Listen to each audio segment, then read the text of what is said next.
Welcome, everybody, to the Shut Your Mouth Lounge, episode number Hey, 141. I'm Alex. There's an Addy. And there's Pink. Hey, hey. Alright, let's get off to the races here. So, Pink, you got anything coming out on your channel? I've probably got a lot of six stuff coming out on the channel. I might have the second part of Fallout New Vegas coming out as well, or it might be delayed until next week. We'll see.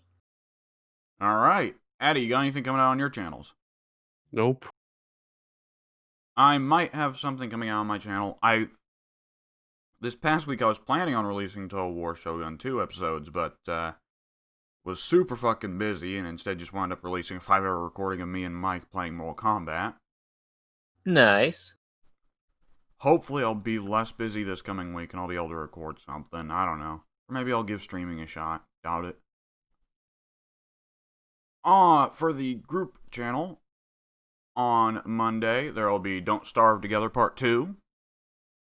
Oh. And on Friday, there will be Sengoku Basra 4 Part 8. And that's about it for the group channel. Pink, what you been up to for this past week, man? Oh, lordy, not a lot. Let's see. I did a lot of recordings for Civ 6, and the August update came out like 2 days ago. I believe so, yes. Yeah. So I did about an hour-long recording session of that to try out their new Civic and Tech Shuffle system.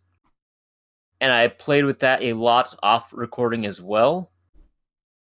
It's kind of fun, but it's kind of really stupid at times because there are a lot of times where you'll research something probably ahead of when you're supposed to research it.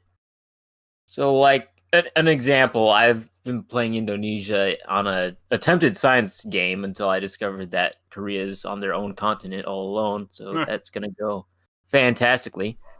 But I got the research done for replaceable parts, which gives you modern inventory.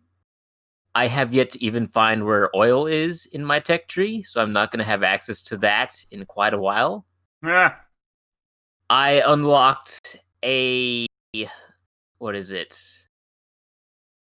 It's a government. I unlocked the Merchant Republic before I even came across theology, like 100 turns later. So, it's a fun idea. There's some, I don't want to call them balance issues. There are just some issues with it overall, where because the tech trees are shuffled, it won't always make sense with what you're getting. It's a fun addition, a fun option. It's not great, though. Yeah, I figured it was going to be kind of fucked up. I figured the culture tree getting shuffled made more sense than the tech tree to me. Yeah. I do have to ask, can you get like, turn 10, I have fucking replaceable parts for modern infantry. Then on No, it's not that drastic. For the most part, they're all in the same era, mostly. Okay. Because I was about to say, if you can get the tech for modern infantry, then 15 turns later, you get the tech that replaces them with warriors. I was about to... Yeah, that would have been wonky. I'd have liked that better, honestly. All right. It's turn 4. We've discovered what is that? We've discovered communism, so now we've got a plus 15% bonus to all science. We have yet to actually research this technology that gives us a campus, so that's very useful. And we won't find out what a campus is until the year 1992. Oh man, we found something even better than communism. Classical republicanism. We can go from having 9 policy cards to 3!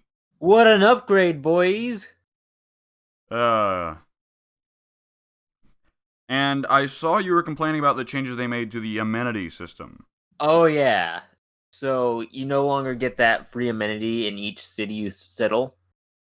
So, balancing amenities is really, really hard because, well, basically your second and third cities are going to start off in the negatives, and you have to really plant your cities next to a bonus not bonus, luxury resource in order to make them not yell at you every 4 turns. It's like the decreased production or research time or whatever it gives you, the negative percentages on what on what yields you'll be getting in those cities. It's not a lot to really make you need quote unquote the amenities, but it's really freaking annoying and it greatly hinders upon my preferred style of wide play. So it's like domination is out the window now.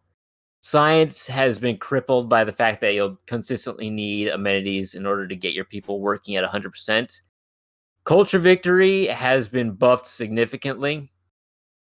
It's like the naturalists, they only cost 600 faith now, and that will scale by 100 faith instead of the what it used to be. I believe it was 1,000 faith and scaled by 200.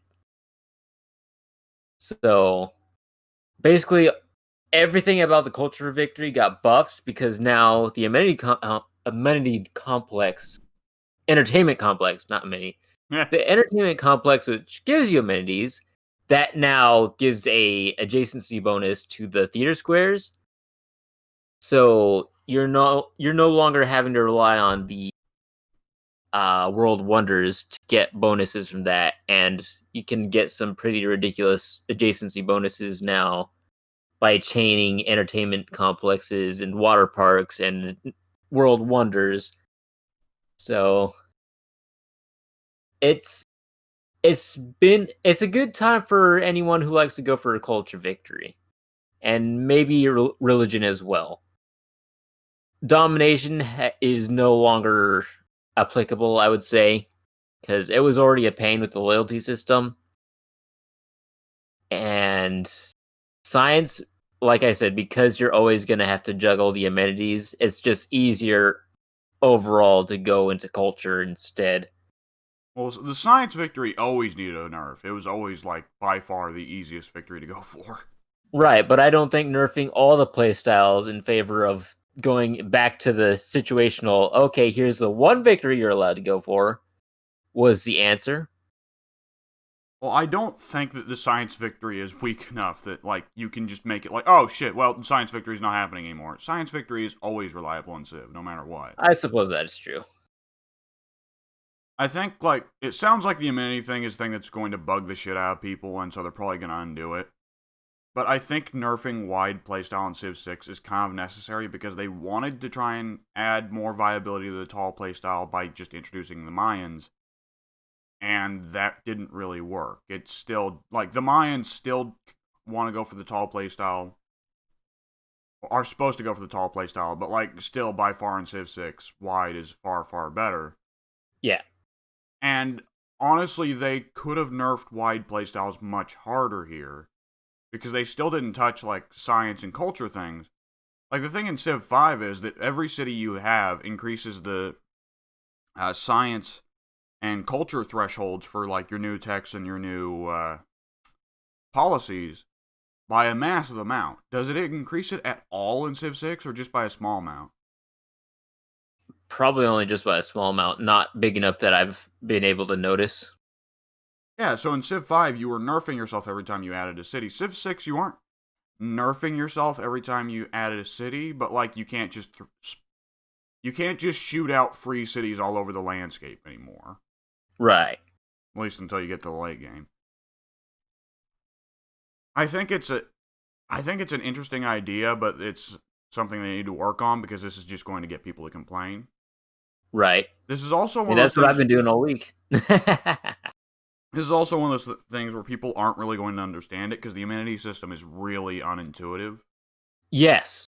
And that was another problem I had with it. Civ 6 has a real problem in terms of the biggest problem everybody has with domination victory that they don't understand that they have is the grievance system. Because if you have a ton of grievances against a country as Civ and you take their city, that city will stay with you.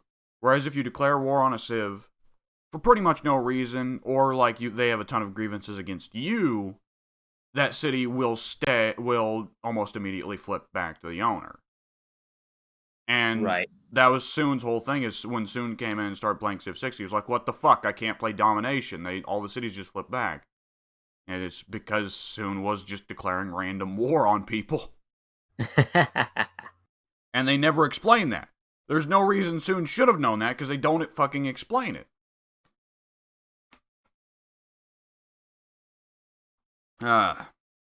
Civ 6 is a fun game with some really interesting ideas, but I think we both said this before.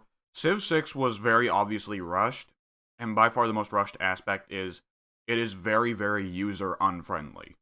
Yep. Like, still the most glaring one to me is that when you start up a trade route, the number that it gives you for the trade route for how much time it's going to take does not mean anything. Mm-hmm. It will tell you this trade route will take 4 turns. It actually takes 20. But fuck you, 4 turns. Alright, anything else? No. Any other free time I had was spent recording Fallout and Civ or playing Smash Brothers with my family. So, nope. That's it for me. Alright. Eddie! Yeah. Well? That's all I've done. Okay. So anyways, I've played... Okay, really, Eddie, really. No, seriously. I mean, I've been... I played a shit ton of Street Fighter 5 because until yesterday, or actually the day before yesterday, my internet was being throttled so much that I could boot up PlayStation and boot up Street Fighter 5, but even Street Fighter 5 took freaking I don't know, 5 minutes to boot up because of logging into the server and all that shit. And there's a freaking call alarm going off because, of course, why the hell not? I was wondering what that was. Yeah.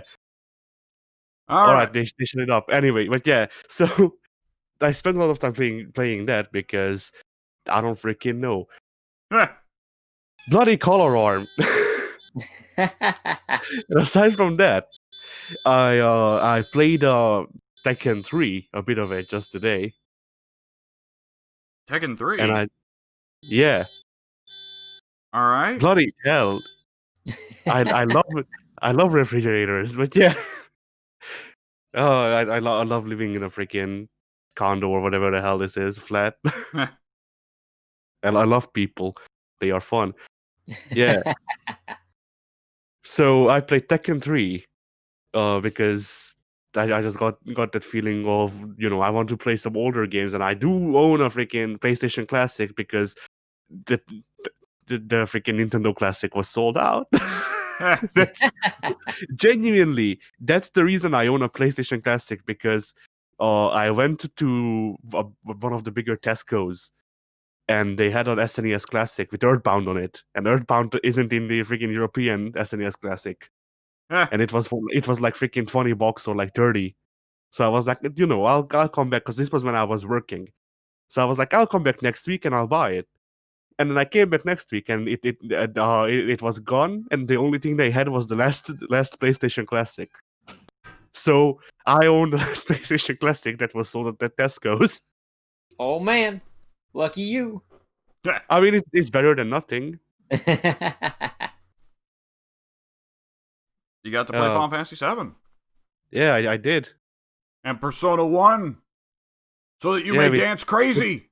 Yeah, with the first translation, no less. Oh, yeah. I wish I had Symphony of the Night with the first translation. I wish I had Symphony of the Night with freaking that's voice being glitchy and it being like freaking Maria from the Japanese dub. But yeah. So yeah, Tekken 3. I played a bit of it with Law, and let me tell you, I wish the PlayStation Classic was compatible with PS3 fight sticks, because I own a fight stick that is compatible with PCs, PS3, and PS4. But that doesn't freaking matter, because the PlayStation Classic only works with its own controllers and select a few keyboards, which you can then use to hack into the freaking mainframe and open up the emulator settings. Nice. So Tekken 3 is a game. You gotta play it like they used to play it back in the old days, man. I mean, I could. The thing is, I don't know if it's specifically. I feel like it is specifically the PlayStation Classics D-pad, because the D-pad on my PS2 controller doesn't cut my fingers. The D-pad on my PS4 controller doesn't cut my fingers. The D-pad on my freaking knockoff official knockoff DualShocks does cut into my fingers, and I don't know why. It also weighs like as much as a fart, so you know. As much as a fart.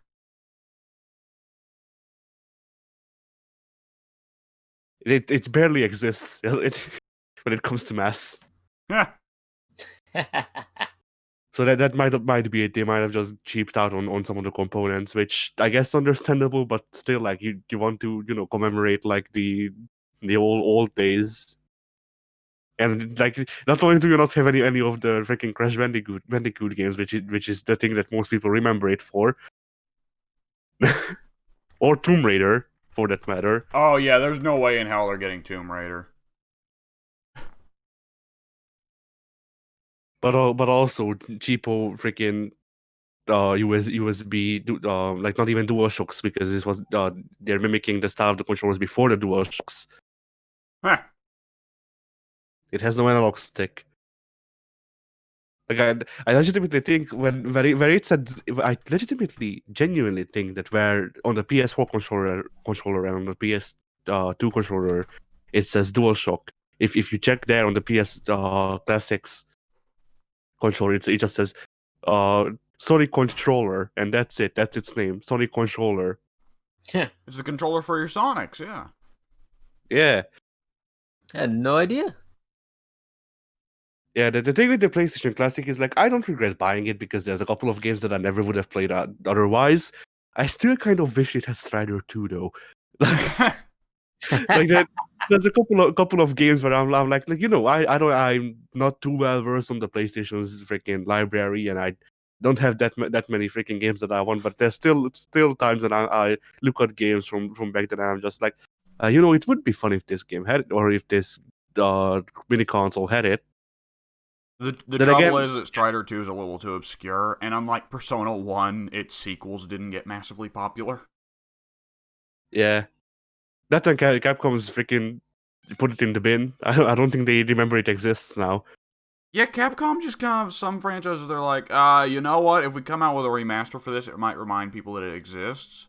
So, no Darkstalkers for you. The best part of that is that they did make a whole new game. And then, from what I can tell from the quality of the game and how much it cost on freaking release date, because I bought it on release, freaking, they gave that game no budget whatsoever. Like, less than Marvel vs. Capcom Infinite budget. Eh. Like, not even a full shoestring, only half of it, or like just the egglet. 2013, 2014, and 2015 were bad years for Capcom. Yeah. The biggest shame of that is that game had promise. It was good. It was okay to good in some places, and then in some others it wasn't. But sometimes they can't hide the jank. Anyway, yeah, I played that, and the other game I played more of was Mr. Digger. What? So Mr. Digger is an old Namco arcade game that was ported to the PS1. You mean Dig Dug?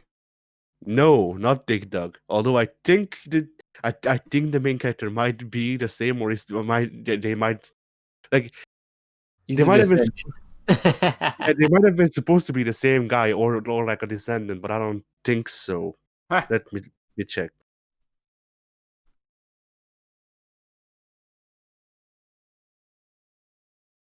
Oh, Mr. Driller, sorry. Mr. Driller. Okay, I think I've heard of that one.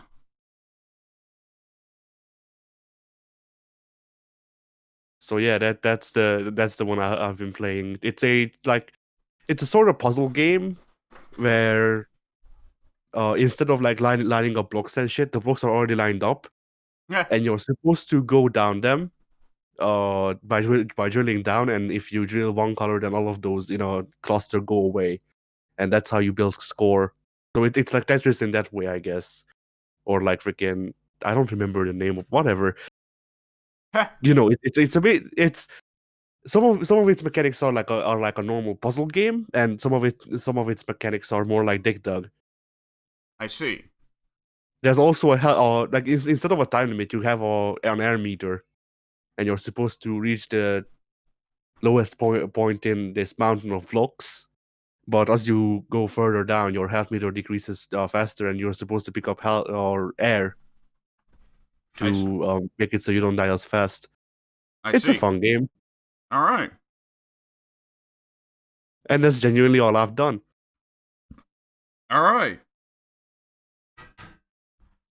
For my week, I don't think I did a whole lot. Pretty much immediately after last week's podcast, I went downstairs and watched the latter half of Ford versus Ferrari.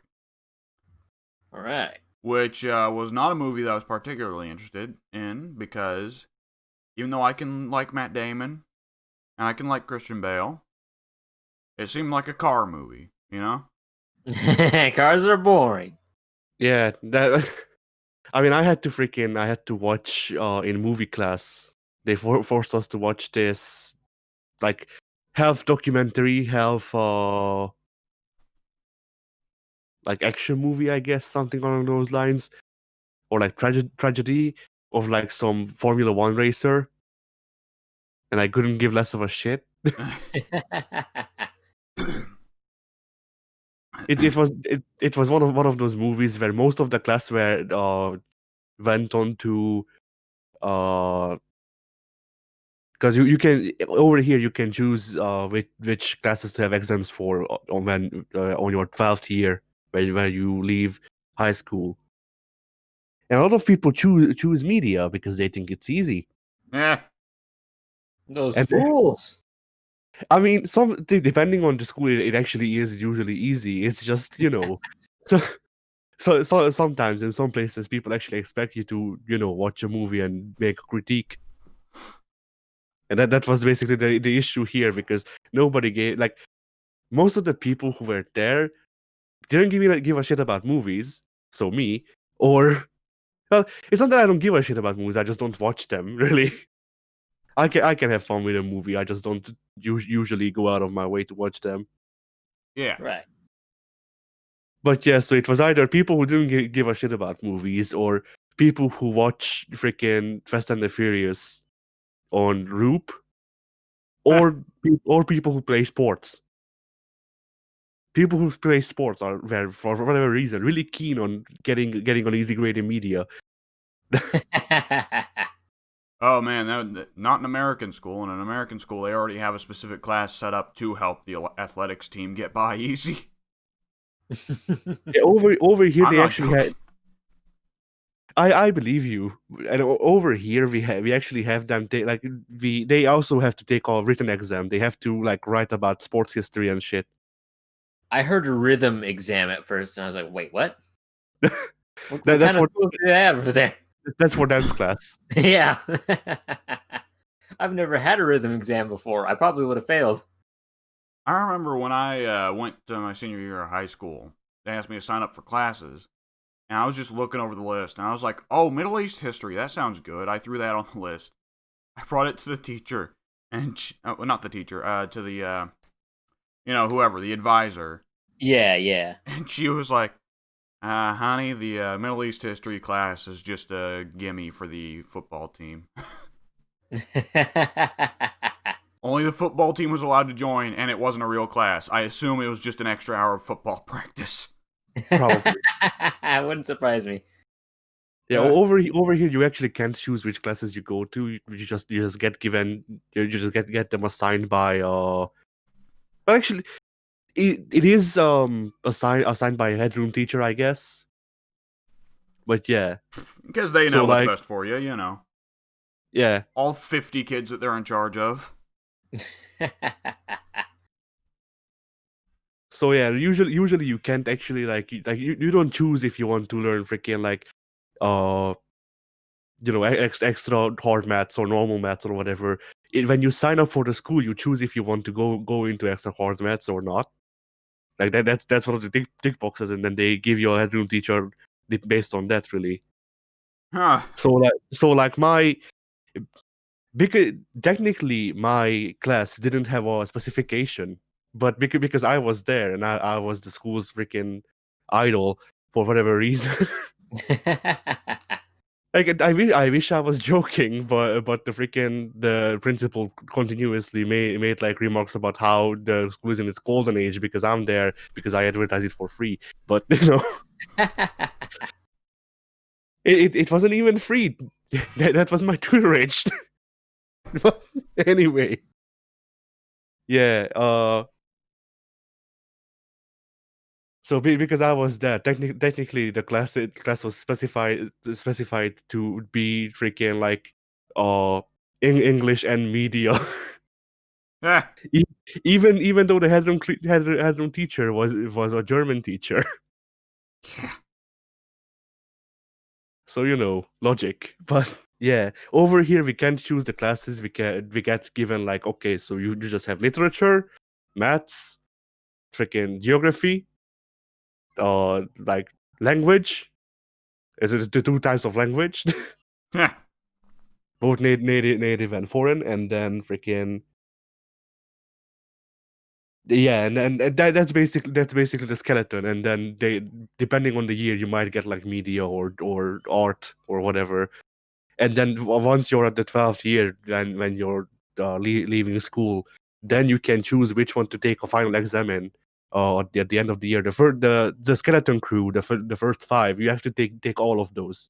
You are forced to, but you can choose one additional one to take one in. And by choose, I mean you can choose which one to take, but that's also forced on you. Eh.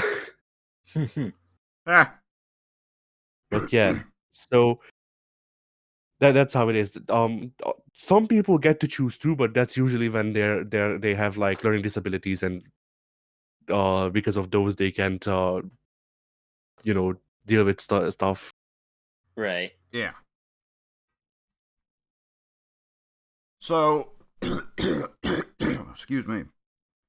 So, Ford versus Ferrari is, well, I only saw, like I said, the latter half, so it didn't seem like that much of a car movie. The tension was definitely centered on the race, but also the title, Ford versus Ferrari, is accurate to the event, but it is not actually the main struggle of the film. Oh. Ferrari is kind of like a respectable side rival adversary, but they are not the antagonists.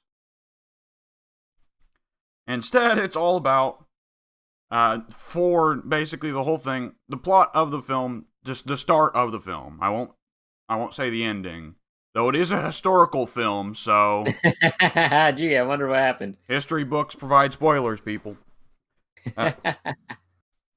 So at the very beginning, it's like, okay, so it's the early 70s, or it's the late 60s, and Ford is thought of as the car that your grandma drives, and it is like the least sexy thing ever, and their sales are going down. So the head of sales, Lee Iacocca, goes up to Henry Ford II, notably Henry Ford Jr. the second, not the first, not the Nazi, and he goes up and he's like, hey, what if, like, to prove that we're sexy and good for the kids will want to buy Fords, what if we build, like, the fastest car we can and win, like, the biggest race in Europe, Le Mans, and beat Ferrari? Because that's what people associate with, getting a hot young kid trying to get a car that's nice and fast and sexy is Ferrari. So let's beat them.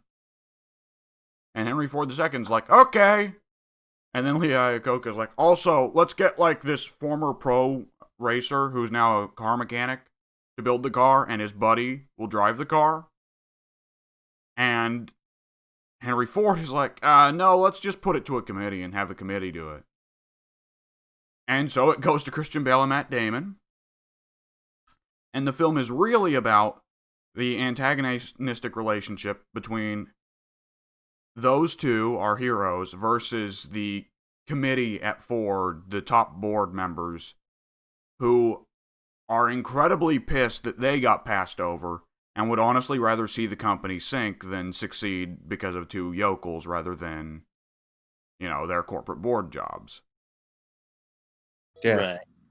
It's basically a movie about, like, trying to get things done by committee is horribly inefficient as compared to just hiring an expert. And it's about corporate politics is what it's about. Internal corporate politics. And I thought it was actually I thought it was pretty good. Okay, objectively speaking, yeah, pretty good. Subjectively speaking, I was mildly entertained, which is more than I was expecting. Right. It's really more about Christian Bale and Matt Damon's performances, as you can imagine. And James Mangold continuing to be a pretty good director. Not the best, but pretty good. So, yeah, it's an alright movie. I got to watch immediately afterwards a documentary on Steven Spielberg from HBO, simply labeled Spielberg. And it's one of those real good documentaries where there's no narration. Not to say the narration is bad, but sometimes narration gets in the way and it kind of takes you out a little bit. It's a full hour of Spielberg sitting on a freaking couch playing with a Jar Jar toy. Yeah, exactly. I knew it. He didn't have anything to do with the Phantom Menace, but okay. No, he just keeps a lot of Jar Jar Binks toys around. Yeah, he's really into Jar Jar for some reason. He's the only one. Yeah. Lucas wrote Jar Jar just for him. They are, George Lucas and Steven Spielberg are really close friends, yeah.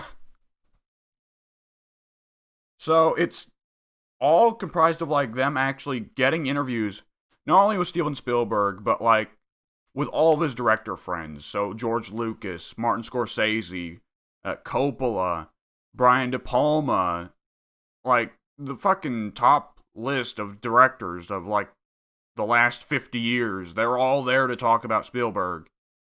They got several of the actors who'd worked with Spielberg, like Drew Barrymore and Harrison Ford. Which, of course, you know, Harrison Ford interviews are as scintillating as always. Kid, the movie was like this. Fucking every interview, that guy. I'm not sure he's ever been on recording without being high first. They got a lot of Steven Spielberg's usual production crew. We got interviews with John Williams and Kathleen Kennedy. And as soon as I saw Kathleen Kennedy, I was like, I'm definitely going to mention this documentary to Mike, but he's going to flip it. He's going to fucking blow a gasket the moment he hears Kathleen Kennedy's name invoked. Which he actually, surprisingly enough, did not when I was talking to him during the Mortal Kombat recording, so that's nice. Alright. And it's a very nice documentary with a lot of people, talking with a lot of people that Spielberg's known, and Spielberg himself quite a bit, about the many movies he's made. And my, there are many, many, many Spielberg movies. Like, Yeah, holy shit. If you bring up a list of the greatest movies made in the last 50 years, boy, Spielberg owns a lot of that list, don't he? Just a bit. And one thing I thought was fascinating was pretty much every Spielberg movie, Spielberg was mostly basing off of some period in his life. I did not know that. Yeah. He made E.T. E.T.'s about, like, obviously it's about an alien, but it's also about, like, the kid's parents are having an ugly divorce, right? Right. Spielberg's parents were getting divorced at the time. It's about the time he fell to the earth and he returned home.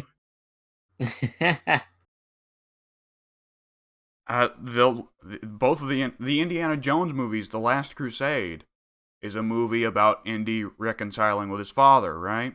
Mm-hmm. Yeah, that movie was made at a time where Spielberg was reconciling with his father after the ugly divorce. He blamed him at first, but at the time of making Last Crusade, he reconciled with him. He, in the early 90s, had a divorce and got married a second time, and his second wife was not ethnically Jewish, but she really wanted to be Jewish, and she converted to Judaism and got really interested in the religion. And Spielberg himself had not been very religiously Jewish, but she really brought him in. And he suddenly found a new, like, pride in his religion and his ethnicity, and his heritage. And that's when he made Schindler's List, a movie about the Holocaust. As he spent more time with his father, he started to respect his father more, especially as his father was a World War II veteran.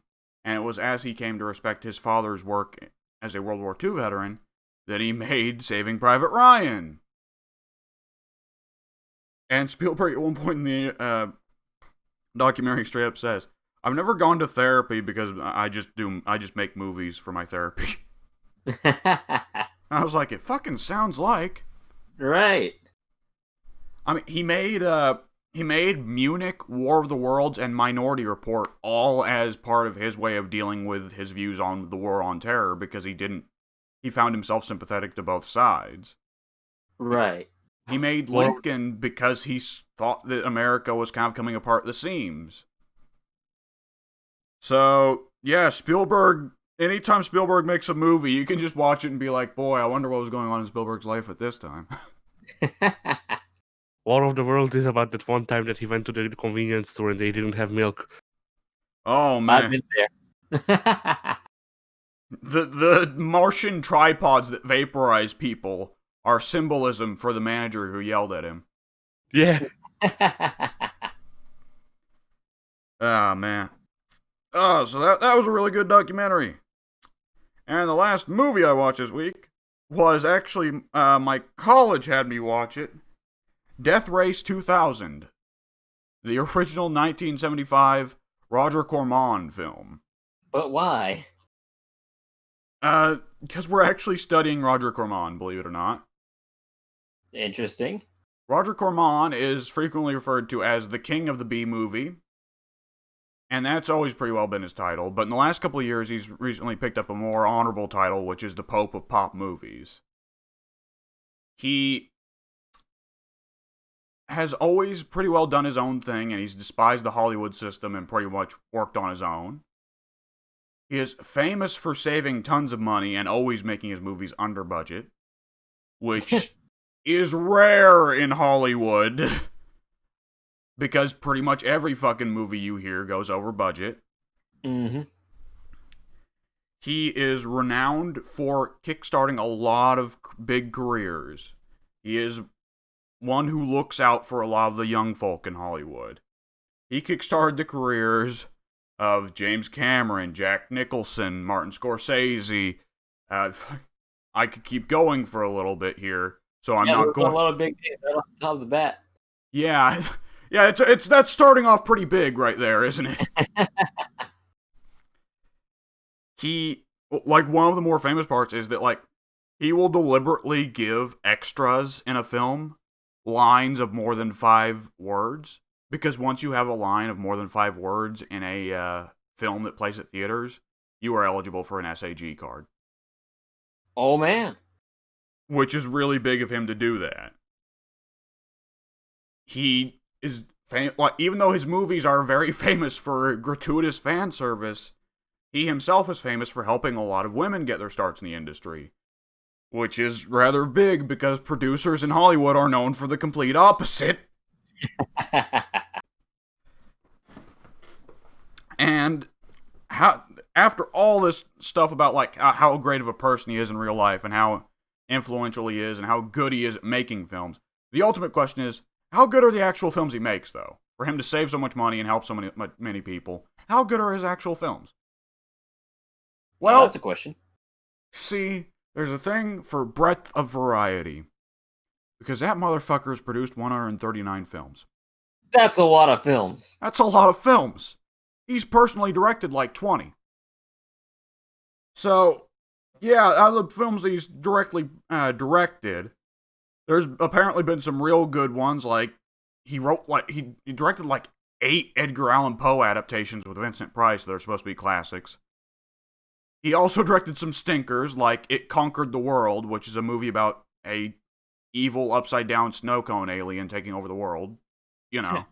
Came out in 54, I should note, so back then, budget, special effects, a little lower. But it went on to produce a great many films as well, including Death Race 2000, a film that has actually been highly influential. It is a B-movie, so there are some B-movie-ness aspects to it. They didn't put much into the... Even though... Okay, so the basic of Death Race 2000 is... It's the year 2000, the distant future, the dystopia of 2000, right? Right. In the far dark future of 2000, the national sport is the death race. A race from coast to coast, where the objective of the racers is to run over as many pedestrians as possible to score points for the entertainment of the lowest common denominator American masses, right? Right.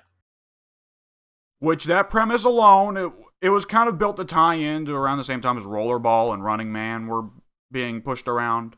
Yeah. A general period where people were really cynical about American athletics and how they kind of come to have a focus on violence.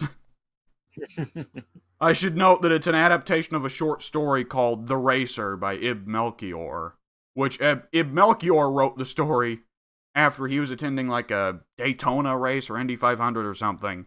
And during the race, one of the cars like fucking lost traction on the pavement, flipped out, flipped into the crowd and killed like 40 people in the stands, and the crowd cheered. Oh, man. And Ib Melchior found the whole experience so disturbing that he wrote a short story of, in the future, people just want to watch races to watch cars run over people.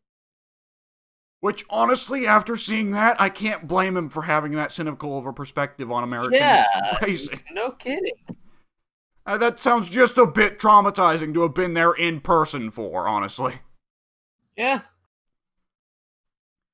Death Race 2000 takes it and makes it like the ultimate, well, not the ultimate, excuse me, but makes it very dark humor heavy and carries it through into fully like the entire thing is dystopic. The President of the United States has been president for the last 40 years, and anytime anything bad happens, he just blames it on the French. Like, legitimately, at one point, one of the racers runs over a landmine, blows up, dies. Guy says, the French did it. The French laid a landmine. This is why we're declaring war on the French tomorrow. Because they killed one of our racers.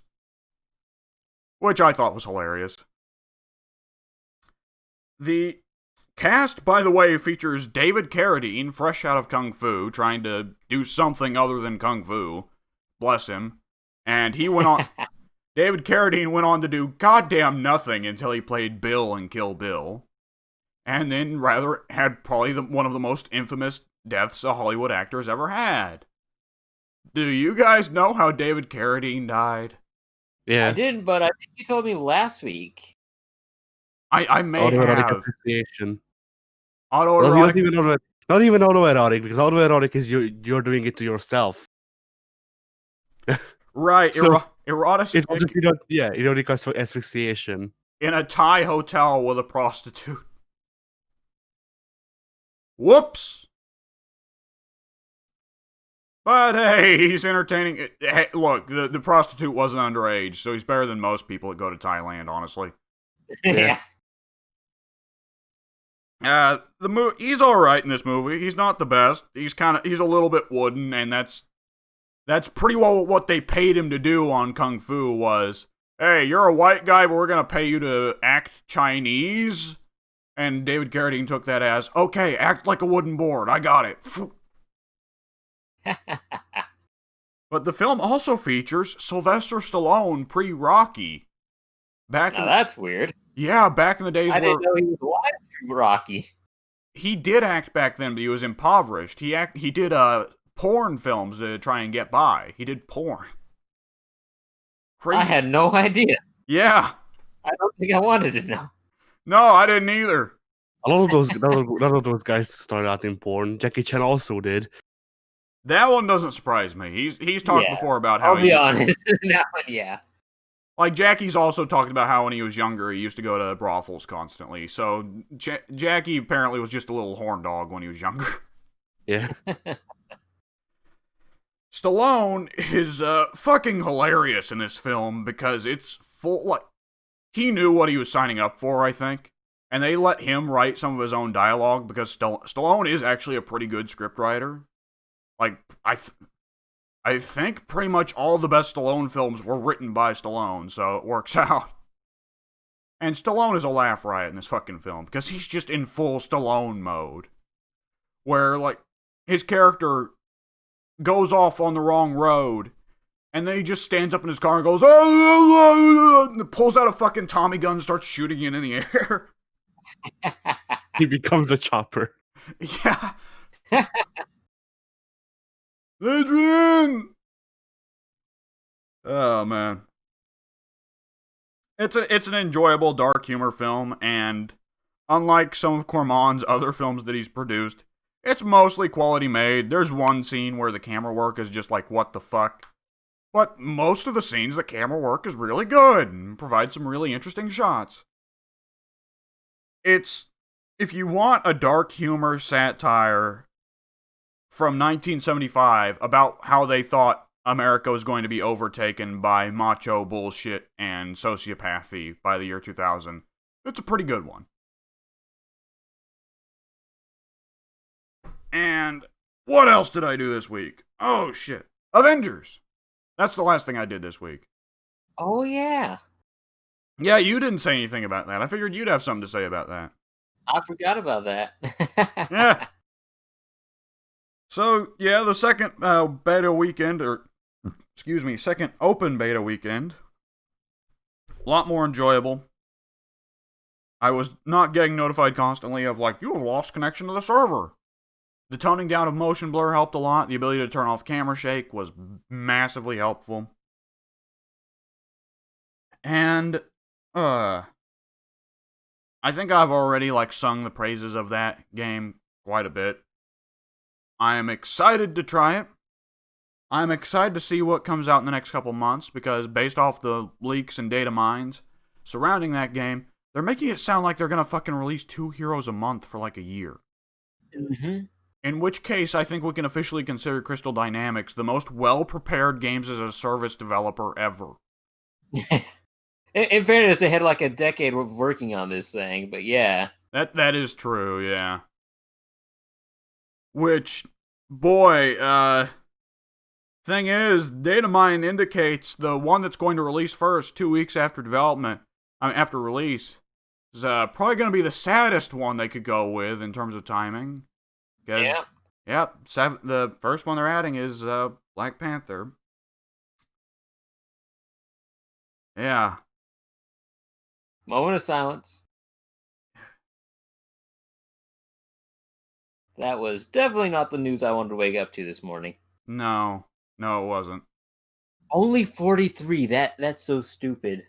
I know, it's like, I was comparing him to Raul Julia the other day, because, like, to me that is the most direct comparison for a fairly young guy who got cancer and kept working through the cancer anyways because he wanted to leave something behind. But, like, even Raul Julia was still 54. Like, that's an extra decade. Yeah. Like, holy shit. But it feels weird to say that we're going to look back on Boseman in the same way that we would, like, look back on Heath Ledger, or in music, Jeffrey, oh shit, what's his name? I'm gonna pull his name up because I've definitely got a couple of his songs on Spotify. But you know who I'm thinking of? The guy who did the cover of Hallelujah. Dahmer. No. Who? Ah, shit. I'm trying to find his name. I've definitely got him somewhere in my Spotify playlist. Jeff Buckley. Oh, okay. Like, when you look at Boseman's career, pretty much everything notable he did was in the space of about 8 years, if you're including 42. And, like, he really hit his peak in a space of about 4 years. So we're gonna end up throwing him in there as, like, one of those guys who burned really bright for a second and then burnt out. Which is weird. Yeah. Oh, man. It's crazy because, you know, I figured he'd be the guy. Yeah, he'll be the Iron Man that takes the MCU forward for the next 10 years, the next decade. And just like that, he's gone. Yeah. It's wild. Oh, man. Jesus. It's a year from now, people are going to be saying, like, oh, who should play this character? And I'll be like, oh, Chadwick Boseman. No, wait. Yeah. It doesn't seem right. You know, you expect, like, a 70-year-old actor to pass, but, like, you know. Right. Jesus Christ. I would not have expected Chadwick to pass for at least another 43 years, and even then, Yeah, he was in 86 such is good still pretty shape. young. He was in incredible shape in Black Panther. Mm-hmm. Which, considering he did that while he had cancer, really fucking puts things in perspective, don't it? Mm-hmm. Oh man. We probably shouldn't end the podcast on such a sad note. Addie, say something stupid. I don't know. That's I was out of I was really almost. hoping Yeah? for like a just say something vulgar or something. Anything, All right, Eddie, come on. give me a sec. I'll get something together. I saw the other day where that that new Sonic cartoon that everybody loves.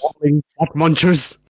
Oh, There you go. all I heard was butt munchers, which, yeah, Not even that. yeah.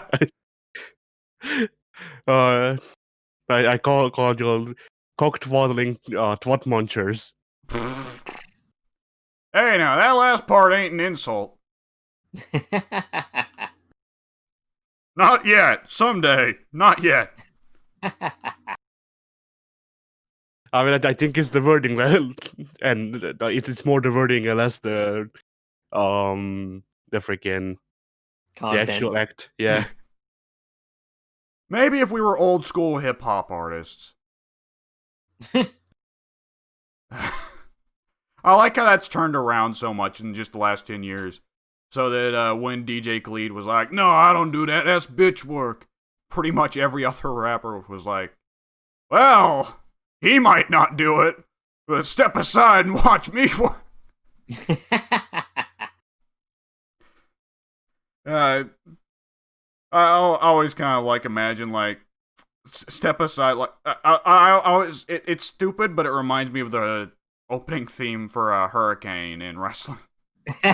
Stand back. That's what we needed to brighten the day. Shane Helms. Is Shane Helms still wrestling? No, he was officially retired, and he was actually working as an agent for the WWE, but he was released during the most recent Black Friday, if you want to call it that. Yeah. Oh man, weird shit. They grabbed Shane Helms off of the shelves, so WWE couldn't afford him anymore. All of the scalpers. Weird shit going on in WWE lately. I heard they're finally making Roman Reigns a heel. Yeah. Took him for fucking ever. It certainly did. Like, I think hopefully it'll work out well for him, so maybe he'll be able to find his footing better as a heel than he did as a face, and eventually he can turn into the face WWE's always wanted him to be. Right. At the same time, I understand WWE being hesitant about putting him as a heel because I don't want to say the man could go any day now, but like the leukemia has kept coming back. Right. So I can understand them not wanting him to leave on a heel note. Yeah. I also heard they brought Wade Barrett back. Yeah, it's a really weird situation with him because they brought him back on the commentary team for NXT. I mean, Barrett always was good on the mic. Yeah, absolutely. And if WWE isn't interested in giving anyone actual promos to fucking say, they might as well put Barrett on the mic. Yep. It's like all indications seem to point that, yeah, he'll probably be back in the ring at some point as well, but it is kind of a strange get, especially with the, everyone getting released just a couple months ago, and now they're bringing out some of the more random names that you probably wouldn't have picked. But between him, Dio Madden, and Corey Graves, there's a bizarrely large amount of commentators who are wrestlers that could probably still be wrestling. Yeah. Oh, did Graves get an injury, though? Was that why he switched to commentary? Graves is out for good, unless he does something Daniel Bryan type stuff, but I think his thing was different. It was concussions took him out. I think Brian had like some sort of neck injury that eventually Graves put did him on Gra- edge. Graves, Graves did one too many freaking diving headbutts, but Vince kept tabs, so now he's on commentary indefinitely. Yeah. Oh man, speaking of Vince screwing up and Chris Benoit, how about that live audience screen thing, huh? Who the fuck's Who idea thought was that that? was a good idea to begin with? We know all the wrestling fans are ugly. How did, like, Stephanie... God, it might have been just Stephanie's idea, but, like, how did Stephanie or Hunter not go, like, what the fuck? Mm-hmm. Who is in charge in WWE anymore? Because it can't be You Vince. know, I don't even have a clue. It can't Hulk be Vince. Hogan. Vince is too old. Hulk Hogan, he's taking the company and running with it. Oh, God. Addy, it couldn't possibly be that, because if you think for a second that Hulk would be in charge of a fucking company and not make himself the champion for a second... True, I didn't think it through. You're right. If Hogan was in charge of the company, Roman Reigns, Randy Orton, Braun Strowman, and Bray Wyatt would all be marching out to job to him in a 1v4 match. Imagine if freaking Kenny Omega comes out and announces that he's actually the owner of the WWE, and then everybody turns off the freaking channel, and then WWE collapses, and wrestling ceases to exist. Like, are you implying that they would have, like, a Shane McMahon on WCW thing? Yeah, they have a Shane McMahon on WCW thing with Kenny Omega, and then people just turn off. And Tony Khan comes out and gives Kenny Omega the lamest Stone Cold Stunner ever. My understanding is that AEW does well with marks, but, you know, marks. Very well, Mark. I mean, the thing is with all of these organizers and shit is that, like, I shit on Kenny Omega a lot because I don't like him as a wrestler, but like there's a lot worse people. Like, didn't like freaking TNA and AEW cut ties with Chikara because the organizer was like a pedo or something?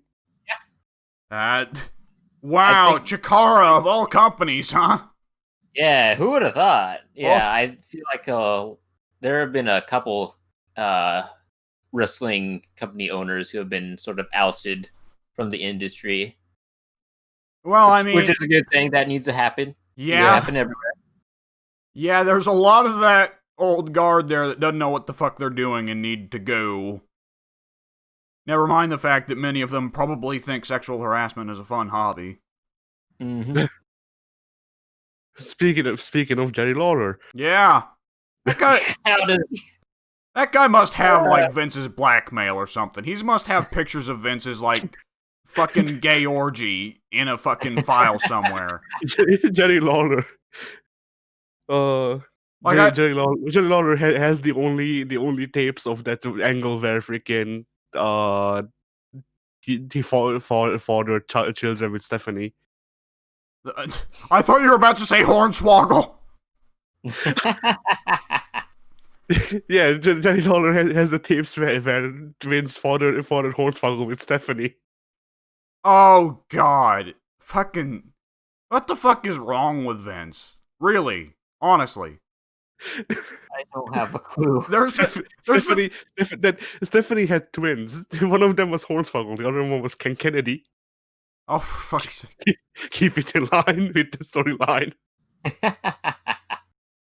I mean, there's been a lot of bizarre news stories about Vince since, like, the beginning of time. But, like, that one just fucking beats all. Like, what the actual fuck, you know? Yeah. Absolutely. The McMahons make no sense. They're crazy. You know? It's the aristocrats, right? The old aristocrats routine, right? Yeah. You know, I wish that like for one of the WWE events, like only like one person or like one organization could buy all of the seats, so they could just show that one Katie Vick scene on all of the freaking things. Preferably while Hunter is in the ring. Dude, I would laugh so fucking hard if at an AEW show they just played Katie Vick and the bottom right had a sticker that just said "Our distinguished competition." Yeah.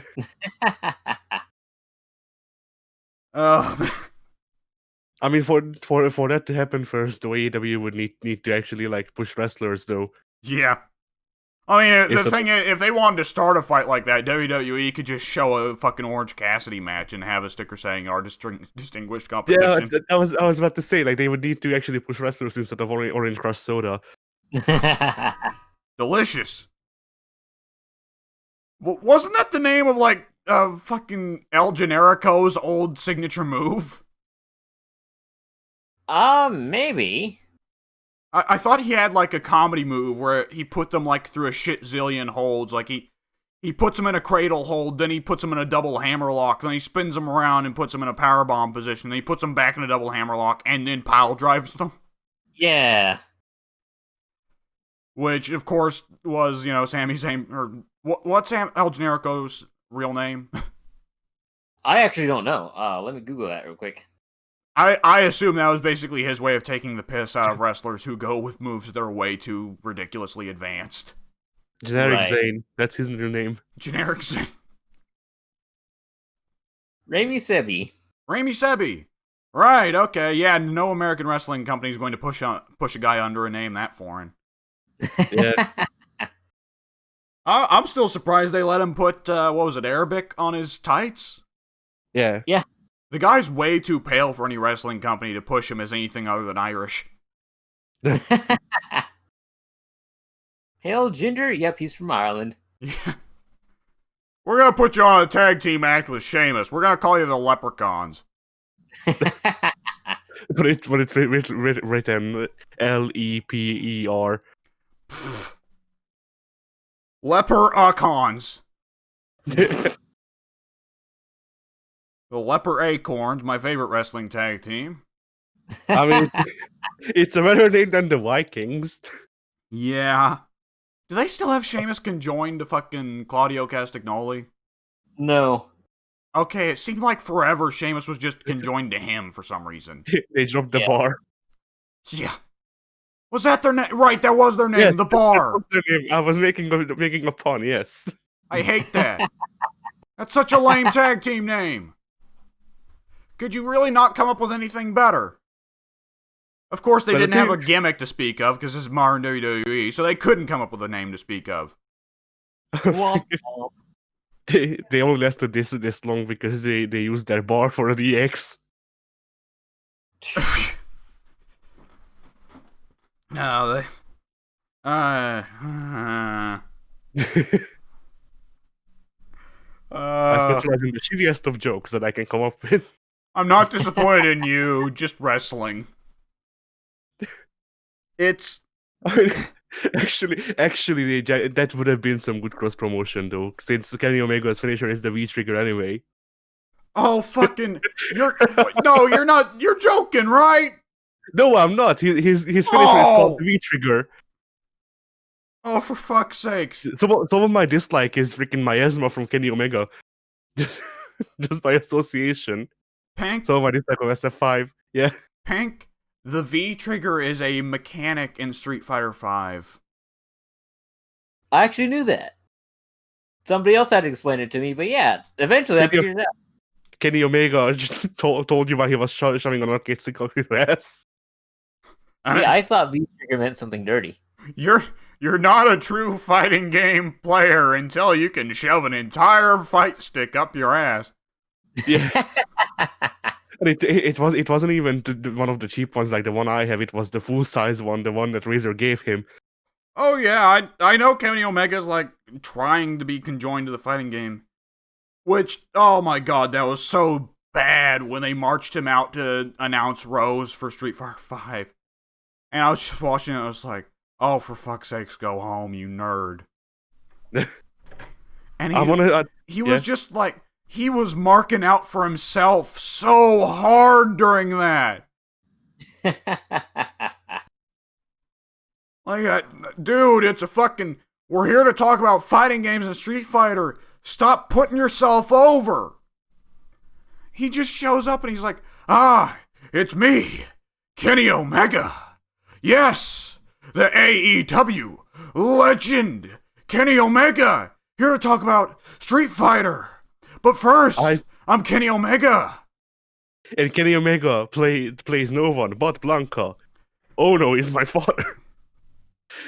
Ono is happy that he was able to father such a great guy, such as Kenny Omega. I actually don't know who he reigned in freaking SF5. I never gave it a look because I just can't stand his face. I want to say that he was famous for maining Rose in Street Fighter 4, which is probably why they brought him out to announcer. Yeah, probably then. Which, you know who else mains Rose? Everybody's favorite, LTG, Low Tier God. Yeah. Famous for maining Rose, a character who is not low tier. I'm looking forward to Kenny Omega being banned for freaking using trans slurs. Oh. See, now if he got fired from like AEW and never had to do anything for Street Fighter again, I would be so happy. Yeah. I don't disagree. Like I hope that he has enough money that he can live for a while, maybe find another normal job. Yeah. Not enough money that he can just be filthy rich for the rest of his life. Just enough money to float him until he finds an actual job. Yeah. And I just want him to do nothing with anything that I like ever again. Yeah. He can always go, no matter what, if he does say something offensive, the thing is, he can always go back to wrestling little girls in Japan. Yeah. And blow up dolls. When once Japan freaking arrests him on pedo charges. Maybe made up, maybe not. Probably. They won't arrest him, they'll call him a hero. Nah. Japan actually, yeah. I gotta ask, was Kenny Omega the guy who did the invisible hand grenade spot? I don't know off the top of my head. I think he might have done it with the Young Bucks, but I don't think he was the originator. Oh, okay. I think that was... I don't know if that was even Japan, to be honest. I think it was like Chikara or something.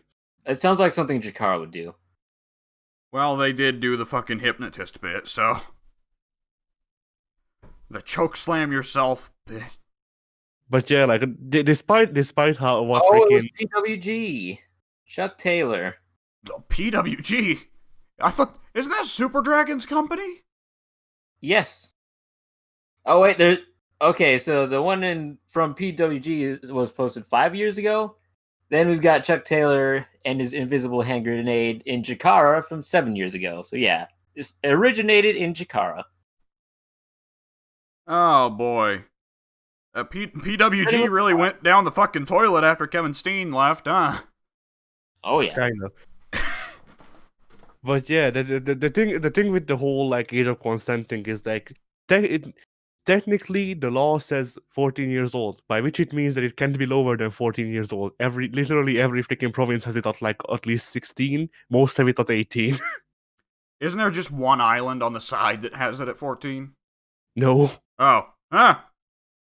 Did Like not know people use it as an excuse because they're creepy ass pedos, but no, Japan doesn't agree. that. Like Still a tremendous part of their entertainment industry, though. Because it's aimed at teenage boys. Well, that doesn't mean that it's all teenage boys reading it. No, but a lot of like older stuff. I don't know about now, but a lot of the older stuff was never actually they never considered it going out of Japan. That doesn't make it right, though. It's still made by grown adults. Yeah. Even if it is directed at teenagers. There's nothing comfortable about it. I would rather see teenagers sexualizing adults than adults sexualizing teenagers. Indeed. Yeah. That's why all my crushes have been at least 5 or 10 years older than me. Hey! I mean, it's not like America's that much better at certain times, because, I mean, there was the whole Britney Spears thing 20 years ago. Oh, yeah. Which was pretty fucking bad. And Hannah Montana after her. Oh, Disney just pumps them out like crazy. Yeah. And Nickelodeon. Cornelia Jepsen for a while, I think, would also fit the bill, but I'm not sure. Didn't they finally get that guy who did all the Nickelodeon teenager shows? Well, I don't know if they got him. I don't remember what. Well, I don't what think he he got did, but- arrested, but they finally Yeah. at least got him canceled. Yeah, I don't remember what he did exactly, but he did get fired. So good, good riddance. Well, there's enough suspicious stuff in the shows, honestly. Yeah, like I liked iCarly, but the feet. Yeah. Oh, fucking Jesus Christ. And I'm probably like one of 5 people who actually unironically says that they like iCarly. Yeah. And again, I haven't watched it since it aired, but That was a long fucking time ago, Jesus. yeah. I mean, they had Fred on. That was a big deal that they had Fred on, and Fred was the first big YouTuber guy. Oh, you're talking about Fred, the YouTuber Fred. I was like, who's Fred? Oh, that fucking guy. They had Fred Jones on. So, is that... Yeah. I don't hear about that guy anymore. Did he just make enough money to disappear? So what happened is, but he ran the channel for a while, and then he started waiting. So he sold the brand. I don't know what he does now. And the channel uploads like kids doing basically the same content he did, Yeah. but now it's smaller. Now it's small kids. So he went from being the performer to being the executive. Yeah. Soon enough, we'll have armies of children screaming for your entertainment. I don't know why it was like soon we will have armies of children screaming for urine. No! We're not in China. Shut up. Nah. We're not in China, nor R. Kelly's bedroom. Oh, God. Fucking YouTube was so different 10 years ago, man. Oh, boy. I mean, honestly, I'm not sure if it's better or worse now, because like back then it was Fred, and Fred was shit. But now we have Finger Family, and Finger Family is probably worse. Oh, we got the... are the Paul brothers YouTubers, or are they just general social media assholes? They are rich guys. Yeah, they're just rich people. Yeah, Their only viewers are just people who are envious. yeah. They are the male Kardashians. Yeah, pretty well. Not even that, because at least Kim Kardashian has enough finesse to not freaking go to Japan and make fun of that people. Like comparing the Paul brothers might genuinely be a freaking an insult to Kim Kardashian, because at least she has some business sense. Hey, she's famous for having sex, at least. What are they famous for? Being rich? Yeah. They don't even have a large ass. What's up with that? What's up with that? I don't get it. Oh, I'm gonna go up to the Paul brothers next. I'm gonna hunt them down. I'm gonna go up to them and I'm gonna shout at them, "Why ain't you got gigantic asses? Where's the fat asses?" With all the money they've got, that should be a non-issue for them. They should give themselves inflatable asses. Precisely. The best asses money can buy. Yeah. When I say inflatable asses, I'm imagining like this thing where it's a normal sized ass, but like you have one of those perfume pumps on the side, and if you pump that, it just gets bigger with time. I was imagining like a ripcord for emergency giant ass. Yeah, that's probably better. It's basically the same idea, but better. Yeah. I'm just imagining like, hey man, let's go clubbing. Don't worry, I got you. Rip. I mean, I'm imagining like freaking they get into a plane, and the plane starts going down over the water. They jump out of the plane, and then before they hit the water, they pull the ripcord, and then they fall on their asses. They're safe. I only broke my giant inflatable ass. I can lose that. Yeah. It was filled with air anyway. I think we've got our episode title here. I love it. Oh. Alright. Where even were we? Then we got to the Paul brother and the gigantic inflatable asses that they now possess. Man, we took a trip. From wrestling to YouTube to the Paul brothers, I think. Yeah. Oh, shit. And you know one thing else that the Paul brothers ain't got? They ain't heavily involved with the U.S. administration. I don't get that, but sure. Kanye and Kim are very, very close to Donald Trump. Oh. Kim just got Trump to hand out a lot of presidential pardons. And it's theorized that Kanye is making his bid for the U.S. presidency just to take attention off of Biden. Which, you know, that would be an interesting side, though, now that I think of it. Sorry for cutting you off. But, like, having the two nations, Kim's face off. Yeah. Kim Kardashian against Kim Jong-un. Well, Kim Jong-un's in a coma, so I'd give that one to Kardashian easily. He's not anymore. No, he is. Well, He is? The rumor floating around is that he's actually been in a coma ever since the rumor first started floating, and that Kim Yo-jong has been in charge ever since, and they're just trying to say Kim Jong-un is still in charge. But with that said, the idea of Kim Kardashian beating Kim Jong-un in a fucking coma on a hospital bed, Stone Cold Steve Austin invading the hospital room of Vince McMahon style. She's just beating him over the head with a bedpan. Yeah. Oh, that's pretty good. I'm gonna mention that to Mike later. He's gonna be delighted by that. Anyway. Anyways, yeah, I guess we should end the podcast on a high note. Yeah.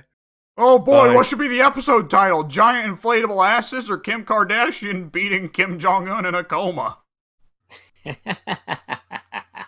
Giant inflatable asses. That's less political. Yeah. Alright. We'll see you later, folks.